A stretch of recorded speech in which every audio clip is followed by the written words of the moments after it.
Okay, so the first thing you want to do, and the easiest thing to do once you're learning the notes and scales and all that, is to take, especially on Dobro, because you're just playing with a slide, you can take that scale and just play all those notes out of that scale. Remember, that's basically all our natural notes, but we're taking F and we're sharpening it. And just play them all on single strings, going up, and get used to that. Up and down, up and down, up and down in the key of G. Okay, G, A, F sharp, G. I'm sorry, let me start that again. D, open D, E, F sharp, G, A, B, C, and D. Let me go through those again. This is the key of G on our first string, our D string. There's D, E, F sharp, G, A, B, C, and D. Okay, well, let me show you some tricks here on the first string that a lot of people, I hear a lot of people doing, is pull-offs. You can do any of these notes that I just showed you. You can do pull-offs to your open D. So say D, E to D. That's just E. So you can use the pulling off to your open first string to start making up licks. Just and use those notes from our G major scale. E to D, F sharp to D, G to D. And all I'm doing there is I'm just taking it and pulling my bar straight back. My open first string.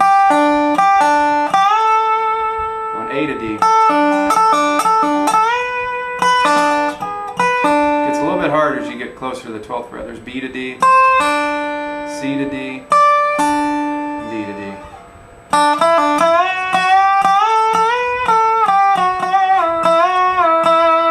So what you can start doing is once you get all these notes down in your first string, just start sliding into them and making up licks.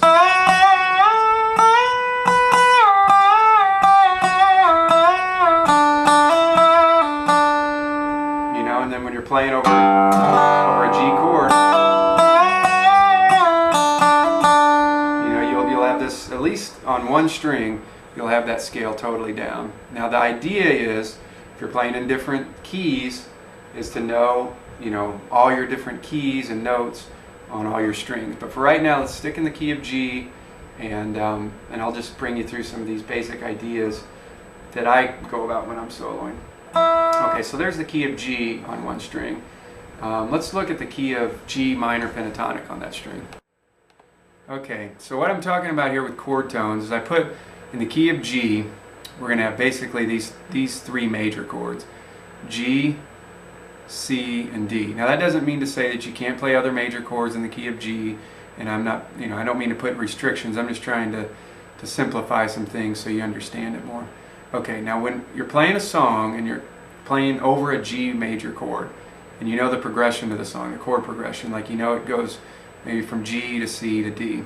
Okay, while you're over top of that G chord, while the whole band's playing over the G chord, not only can you play, out of that G major scale, like do runs and things, but even if you hang out on these three notes, either one of these three notes, if you hang out on G and do some cool rhythms, on G, if you hang out on B, hang out on D, it'll sound great because these are the notes that make up a G major chord.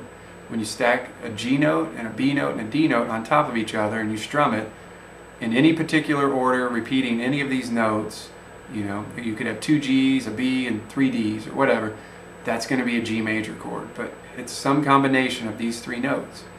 So on your Dobro, start memorizing where all your G's are at. Memorize where all your B's are at. Memorize where all your D's. And I'm going to show you here in a second to where these chord tones are at. Okay, for a C chord, say you switch and the song goes over to the C chord. Okay, well, if you hang out on the C note, that'll sound good. If you hang out on that E note, it'll sound awesome. Hang out on the G note, it'll sound really good.